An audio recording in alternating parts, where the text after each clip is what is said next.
Hey, you guys. It's your girl, Tina Wolf, bookwithtina.com. So, you guys, I just want to say to y'all this morning, I was listening to Joe Osteen, and he gave a wonderful scenario. And that scenario was, let me get over here. That wonderful scenario was clean your window. Clean your window.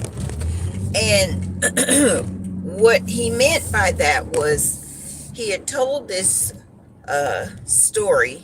To me, it was kind of like a joke too, but he told the story where this lady would look out of the window to her neighbor, and bookwithtina.com, throwing that in there randomly.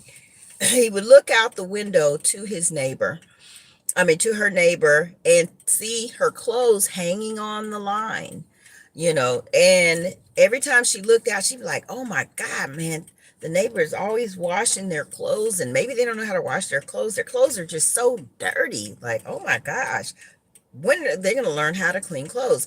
Every day she goes to this window, and every morning her husband would listen to her complain about, man, look at that. They don't even know how to clean, their clothes. And so one day she gets up and she goes and she looks out the window and says, oh my God, those people's laundry it's so clean. Like, oh my God, they finally learned how to wash clothes.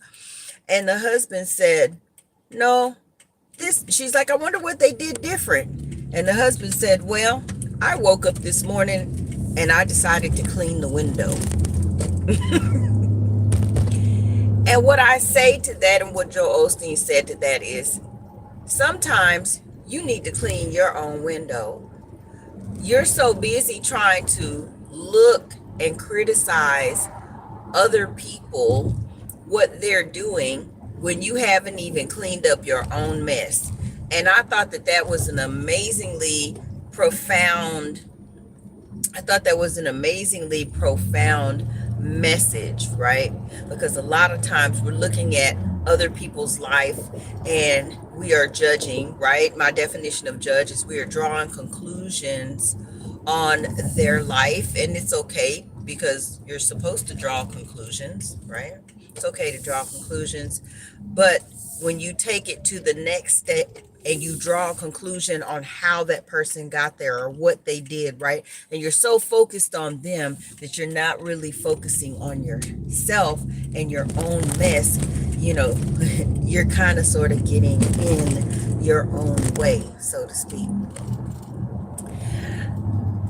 This is what's coming to mind. I want you to think about the events that took place this week. Think about something that you're grateful for, but also think about something that you need to clean up within yourself. What's coming to me right now is, create in me a new heart. To me, what that means is release from me all the heavy emotions and burdens that I have made a choice to take on, right? Because some of the experiences that we have, we can easily release. Some of them take time, but some of them we choose to hold on to. Those negative emotions that we choose to hold on to will manifest through the body, right? If you're familiar, I've spoken with you guys before about Louise L. Hay and her concept on certain emotions and experiences that you hold on to will manifest through your body as disease, as most people call it, or dis-ease of the body, right? So make sure that you're taking time to clean your window today. What is something that you are holding on to, but you're looking at other people, right? What is it you're holding on to, but you're looking at other people? Like, that just keeps repeating in my head. What is it that you are holding on to, right? But you're looking at other people. What is an example would be, because I'm here and give people an example. So an example would be maybe somebody hurt you emotionally years and years ago, right? And the person that hurt you emotionally you know, you feel like they're going on with their life, or they got what they wanted, and so now you're holding on to that bitter experience, that angry experience, right? Because you're like, it's not fair. This is just not fair. You know what I mean? What they did to me. This gonna be the real check. Usually when somebody hurts you, and we're going to talk about emotional, mental, and spiritual hurt for just a second, and we're not going to talk about by force, we're going to talk about by choice.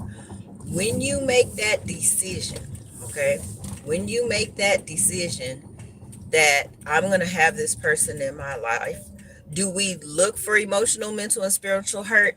No, we don't look for it. Do the experiences happen? Yes.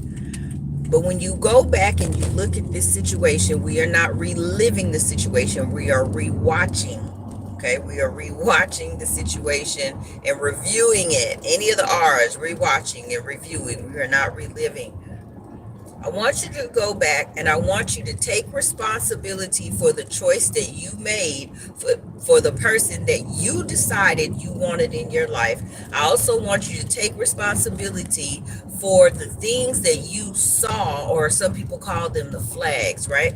Take responsibility for the flags that you initially saw and you made a choice to ignore, because some people will say, man, I did not coming. And it's okay if you didn't see it coming, but when you go back in your mind, you're like, you know what, I didn't see it coming, but now that I think about it, when I go back, this happened, that happened, and that happened. You know what I mean? So when you are talking about, when you're talking about that when you're reviewing that and you're talking to yourself, because it's okay to talk to yourself about what it is. If you want to move past experiences, one of the first things you're going to have to do is take responsibility for your part. And that's the reason why most people cannot move forward, is because you don't want to take responsibility for your part, for the choice that you made in your life that said, you know what, I saw this coming and I chose to ignore it. And then after I should have learned a lesson, I allowed it to repeat. I allowed it to repeat. Right? A lot of people don't want to take responsibility. So that's what I have for you guys today. Make sure that you are taking time to clean your window, and maybe you will see more clearly that maybe it's not the other person that needs the work. Maybe it's you. I love you guys. Be awesome and amazing. Make sure that you compliment at least 10 people a day, because you never know whose life you can change. You never know whose vibration you can raise up. And you never know what door of opportunity you can open up by simply paying a compliment. Be great. Be wonderful. Clean your window and book your appointments today at bookwithtina.com. Love you. Mwah.